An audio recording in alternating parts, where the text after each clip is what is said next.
No Papo Reto, nós vamos trabalhar um pouquinho sobre esse assunto, né? Muitas pessoas confundem a liberdade com a solidão e assim por diante. Mas antes, dá uma olhadinha nesse VTzinho que nós preparamos para você.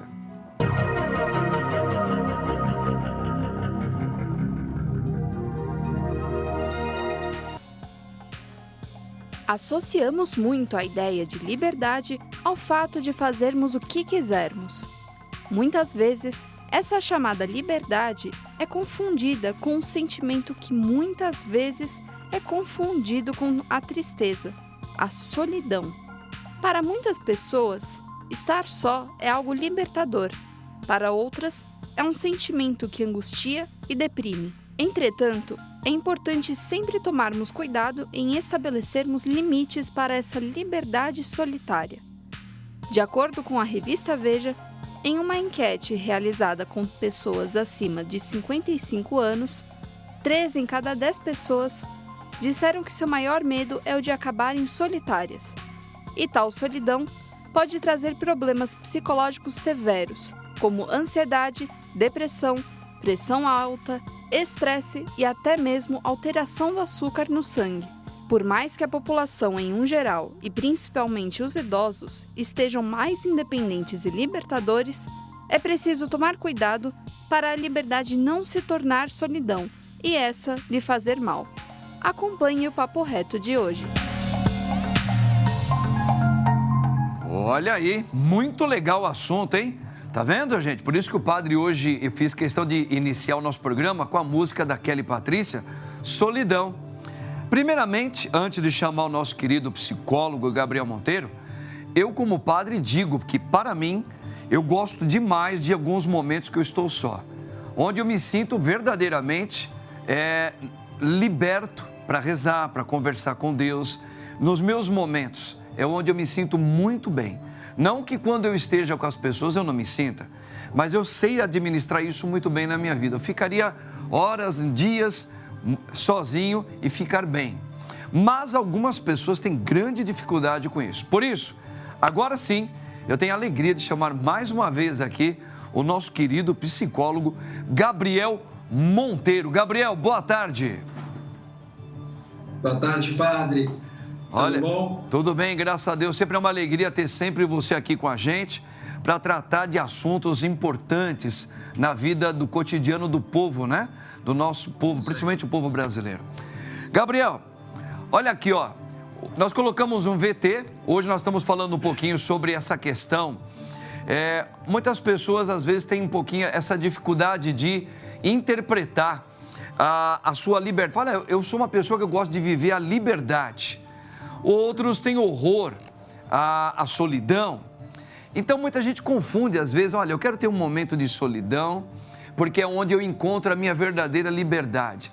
É só que muita gente, às vezes, confunde essa tal liberdade, como a gente viu no VT, com a solidão. E, às vezes, tem pessoas que falam, eu não suporto a solidão.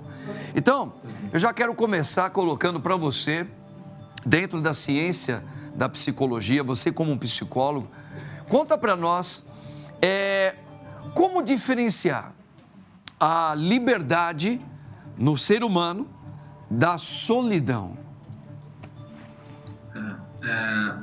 Vamos para o conceito base, né, de liberdade. Liberdade é o quê? O que significa liberdade? A gente tem liberdade em várias áreas da nossa vida, a gente pode entender conceitos de liberdade, né? Mas de uma forma geral, liberdade é o entendimento de que você tem direito a fazer as escolhas que você deseja, né? Então ter uma independência no ir e vir, ter autonomia para fazer as coisas. Então esse é o conceito de liberdade mais amplo, mais aberto, né? Só que a gente sempre tem que entender, eu sempre trabalho com as pessoas, o conceito de que a gente tem várias áreas dentro da nossa vida. E em cada área, a gente não pode considerar nunca uma liberdade geral. A gente sempre tem que entender ponto a ponto, né? Área a área. Eu acho que isso é interessante, porque às vezes você quer liberdade em uma área específica, por exemplo, em relacionamento ou no trabalho, enfim, e você meio que generaliza muito e você acaba tomando comportamentos que vão te deixar na solidão, em vez de você buscar uma liberdade mais consciente, né? Então a diferença é, liberdade é tudo que você almeja para você como ser humano, como indivíduo, para fazer as coisas acontecerem do modo que você almeja, do modo que você entende que é o correto. Perfeito. A solidão, de outra forma, ela é a gente considera o ato o sentimento de solidão como negativo, tá? Na psicologia a gente considera como negativo, por quê? Porque o entendimento, isso não é meu entendimento, o entendimento é realmente válido de que o ser humano é um ser social, é um ser coletivo, né? Então, quando a pessoa acaba se afastando da coletividade, do social, por N motivos. Então, a solidão ela pode acontecer e existir por N fatores, né? Mas que, quando ela se afasta da sociedade de forma geral, ela começa a se fechar, né? Então, existe um momento que a gente chama até de solitude, que é diferente de solidão. A solitude é esse momento que a gente tira pra gente uma horinha, ou até um dia, sei lá, mas a gente tira um momento para reflexão, para conversar com nós mesmos, né? Para fazer uma oração, enfim, para a gente, que é legal, para a gente descansar a nossa mente e focar no que a gente realmente precisa evoluir, refletir e tudo mais. Isso é legal. Sim. Só que tem muita gente que confunde também a solitude com a solidão. Da mesma forma que a liberdade acaba gerando solidão, talvez um ato de você começar a buscar ficar sozinho porque é legal, ou porque sozinho eu tenho minha liberdade, você acaba gerando uma solidão que vai te atrapalhar no futuro. Perfeitamente, muito legal, muito legal. Eu lembro que desde muito menino, rapazinho, eu gostava muito, às vezes eu estava com a minha família, e eu gostava às vezes de caminhar e ficar sozinho vários momentos da minha vida, né? É onde eu me sentia melhor, mas eu descobri depois, Gabriel, que eu sempre fui muito tímido. Então, essa minha timidez que eu tinha era justamente com as pessoas. Eu tinha uma timidez de me relacionar. Eu achava que eu não era capaz de conversar com as pessoas. Então, quando eu estava sozinho, eu me sentia melhor. Só que essa tal, vamos supor, solidão que eu sentia, ela me dava um falso prazer, porque na verdade estava sendo mostrada uma deficiência na minha vida. E a gente vê isso muito nas pessoas também, né, Gabriel? Às vezes a gente percebe que uma pessoa ela é mais quieta, mais calada, e ela é muito tímida, e às vezes ela é rotulada como antipática, uma pessoa antissocial. Mas às vezes é porque ela tem uma dificuldade de uma timidez onde ela procura ficar mais retraída num mundo mais que solitário. É isso mesmo? O que você está falando, padre, é comum e a gente considera como uma fuga, né? A gente está fugindo de enfrentar um problema. Sim. Que a gente julga, a princípio, pelo menos no momento que a gente está vivenciando, a gente julga que é maior que a gente, né? Que a gente não consegue enfrentar, que não consegue superar. Certo. Então, a forma natural é você se isolar. Se você tem um medo ou uma timidez muito forte de falar com as pessoas, a tendência natural é que você se feche, se afaste. E aí é legal porque tem muita gente que fala assim, eu sou tímido ou eu sou introvertido e isso me faz muito mal e eu gostaria de melhorar esse padrão, né? Na verdade, eu sempre falo para as pessoas que não, se você é introvertido, é uma característica da tua personalidade, né? Como os extrovertidos também têm os lados, as coisas boas e ruins, né? O introvertido também tem as coisas boas e ruins. E você não precisa modificar quem você é. Você precisa trabalhar a ansiedade. Por quê? Porque, na verdade, a timidez é o quê? É o medo de como as pessoas vão responder ao como você vai falar, né? Como eles vão te julgar, né? Então, na verdade, padre, muita gente e muita gente mesmo acha que precisa mudar, assim, meu filho é introvertido, eu preciso que ele seja mais extrovertido. Não, a gente precisa trabalhar o que faz ele ficar fechado. Entendi, perfeito. Né? E não o fato, né? Então isso é muito importante para validar também. E você trabalhando a ansiedade de forma geral, você limita muito a solidão na sua vida. Você pode escolher realmente somente aqueles momentos que você fala, putz, hoje, essa horinha eu quero ficar sozinho para dar uma relaxada, mas aí é a escolha sua, né? Legal, legal. Ó, vou deixar uma pergunta já aqui para você, quando eu voltar do Merchan, que a nossa rainha já está esperando o padre, né? Mas olha, é o seguinte, ó, existe pessoas que vivem com alguém, isso é uma coisa muito atual. Por exemplo, mulheres ou homens que têm a sua companheira, ou às vezes um filho tem o seu pai morando na casa, mas ele sente a solidão da pessoa do pai, da vida com aquela pessoa, da vida, da companhia com o esposo ou com a esposa. Eu quero que você me fale um pouco depois sobre esse tipo de solidão. A pessoa está fisicamente, mas ela não está no coração e na presença do dia a dia com a pessoa. Gabriel, estamos falando então desse assunto, liberdade ou solidão. Deixei uma pergunta para você, para lembrar aqui aos nossos telespectadores, casos de pessoas que vivem uma solidão, tendo fisicamente a esposa ou esposo, mas se sente só da companhia do marido, mesmo ele estando lá em casa. Filhos que tem o pai, às vezes, morando em casa, tá ok? Trabalhando, a mãe, mas reclamam, o meu pai nunca é presente na minha vida. Então, vem esse tipo de solidão. Então, a solidão independe da companhia mesmo, é? É verdade. A solidão, ela é um sentimento, né, padre? Então, como um sentimento, como todo sentimento, da forma que eu entendo, da forma que eu trabalho, ele é produzido por formas de pensar, né? Então, da forma que você pensa, dos eventos que acontecem, você transforma isso em sentimentos que depois viram comportamentos, né? Então, não interessa se a pessoa está sozinha no ambiente ou se ela tem 10 pessoas na mesma casa. Vai depender muito. Tem duas coisas que são importantes de falar nesse ponto, né? A primeira é uma questão da própria pessoa, né? Então, eu vou dar até o exemplo do Fred Mercury, que ele falava muito isso, né?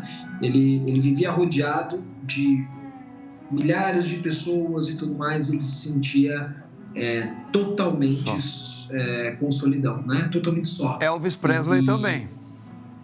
Entende? Então, assim, isso já é uma questão de você parar para refletir, peraí, tem alguma coisa que precisa ser trabalhada, precisa ser vista na vida dessa pessoa, no interior, na mente dessa pessoa, e trabalhada para entender, porque isso é um processo que entra em depressão. Sim. Isso é um processo que entra numa tristeza profunda, porque a pessoa tem uma tendência, quando é esse entendimento, ela tem uma tendência a ter uma baixa empatia com o outro, uma baixa compaixão com o outro, né? Então ela tem uma fraca relação social, por mais que as pessoas adorem essa pessoa, ela não consegue interagir de uma forma mais profunda, né? Então, isso tudo é uma característica que a gente precisa analisar e avaliar, porque sim, dá para ficar só, sentir o sentimento de solidão profundo, mesmo estando cheio de gente do lado.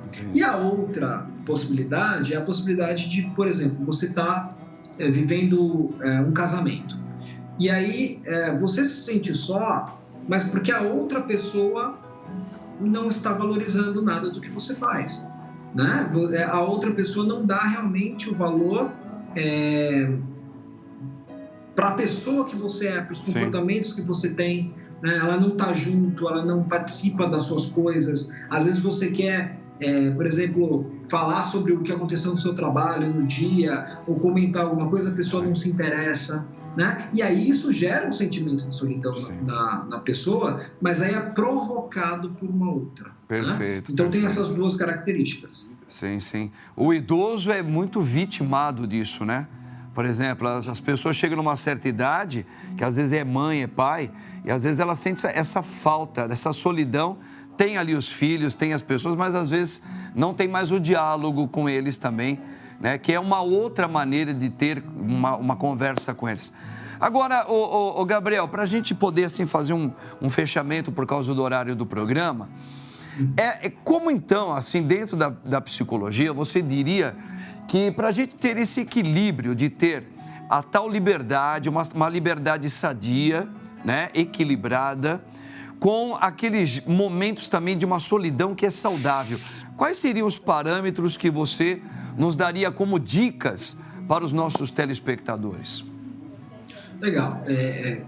O primeiro entendimento que eu acho que todo mundo precisa ter é exatamente aquela primeira parte que eu falei, né? De você entender que acho que todo mundo almeja ou busca a liberdade, né? De uma certa forma. Sim, todo mundo. E eu gostaria que todo mundo fizesse uma reflexão de em que área da vida você quer a liberdade e por que você almeja essa liberdade, né? Fazer uma reflexão maior sobre os motivos que você almeja esse tipo de sentimento e de comportamento. Esse é o primeiro passo, porque sem isso a gente está meio que caminhando sem um objetivo, sem um foco, sem um entendimento, né?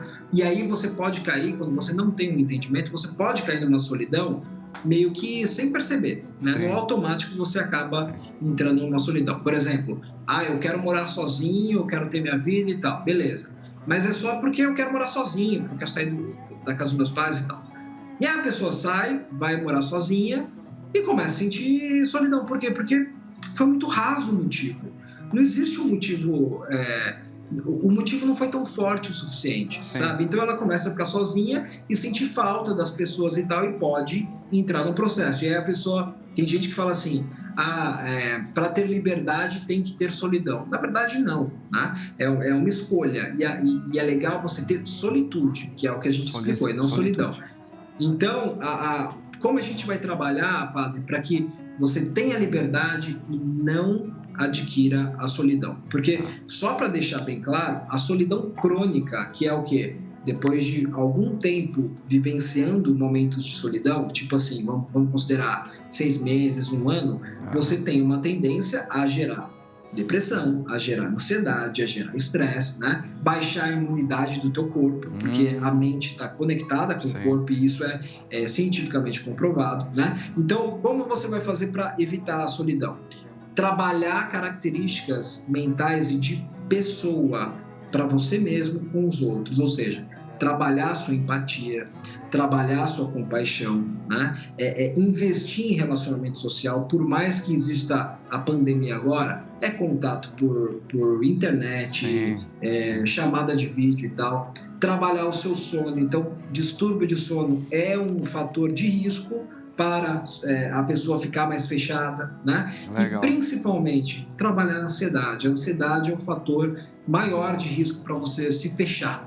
Que maravilha! Nossa, olha, as dicas que você deu explicando a solitude, como é que é? Solitude, fantástico, é onde nós temos que almejar. Obrigado por você ter colocado essa caminhada de trabalhar a ansiedade, de conviver com o outro, para evitar a solidão, que dentro da psicologia não é bom. É isso mesmo. Muito obrigado, Gabriel. Olha, um feriado maravilhoso para você. Deus abençoe e, se Deus quiser, até a próxima. Amém, padre. Tchau, tchau. Bom feriado. Igualmente. Minha gente, Gabriel, grande Gabriel. O padre gosta muito de trabalhar com ele aqui.